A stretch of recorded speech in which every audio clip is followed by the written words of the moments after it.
A prominent Iranian nuclear scientist has been killed and another wounded in two bomb attacks in Tehran. Reports suggest they were targeted in two different locations, both by a man on motorcycles who attached bombs to their cars.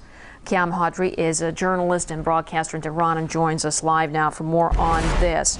Now, Mr. Hadri, what do we know about these two scientists and how were they involved in Iran's nuclear program? The scientists involved with the program are known to the IAEA.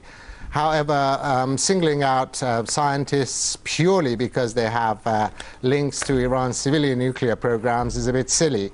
Because as the West is fully aware and the world is fully aware, as vis-a-vis the IAEA reports, killing scientists in Iran is not going to help in any way for whatever reason there may be, but these kind of actions are carried out from time to time in Iran to let Iranians know that the security can be compromised. Now, has there been any speculation at all at this point over who might be behind these attacks? Well, generally, Iran is if you live in Iran, it's a very peaceful place. So nothing much ever happens here. When these kind of actions are carried out, it is generally from abroad, and it's carried out with their coordination, with their planning, and via their agents who might have been able to get in the country, which in this case they have. And the countries that are interested and are using Iran's nuclear program to broadcast adverse publicity are known to the world, and they're also known for their terrorist activities and their proxy terrorist organizations in the Middle East. So I can't expand any more on that. There are interested parties, and I think the world already knows who they are.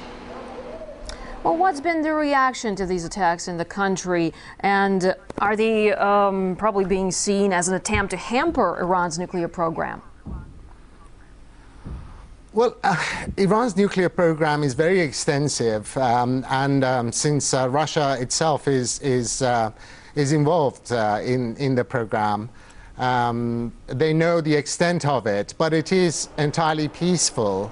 Now, why would they want to hamper a country's efforts to get on? I have no idea. The reactors are used to make medicine. They're used to generate electricity. The light water reactors, there can't be any deviations. So they are used to hamper Iran's efforts to advance and progress, not that they are useful in any other way. Keeping Iran under their thumb is one of the main objectives of such actions. Now, we know that a nuclear scientist was killed in January, and then a different scientist accused the CIA of kidnapping and torturing him. Now, could all this be seen as a single systematic campaign? Yes, it can. They are connected. The methods are the same, and each time a person who is only very loosely connected with Iran's civilian nuclear program has been taken out. All they've managed to do is do 3 families out of their fathers, because if Iranian security is such that if the scientists were of major importance, for instance, to the defense industry or other organizations, the West would have never known about them. Well, Mr. Mohadri, could this recent attack be somehow linked to the Bushehr nuclear power plant? If you look at Bushehr, the satellite images are on Google Earth. There isn't even an air defense unit around Bushehr. Bushehr is a light water reactor developed with Russia. It is there to generate electricity, and that is what it's doing at the moment.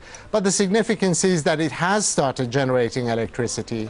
And this is, in a way, it is also, this is taking a swipe at Russian nuclear technology, because Russia is trying to cultivate its nuclear technology industry as a money-making concern across the world. It has had successful It has had successful contracts all around the world with different countries to build them nuclear reactors. So if it is in some way if it is in some way connected with Boucher, then it is some way connected with trying to keep Russian nuclear technology at bay and trying to get other technologies into the market by showcasing Iran's nuclear project as a failure.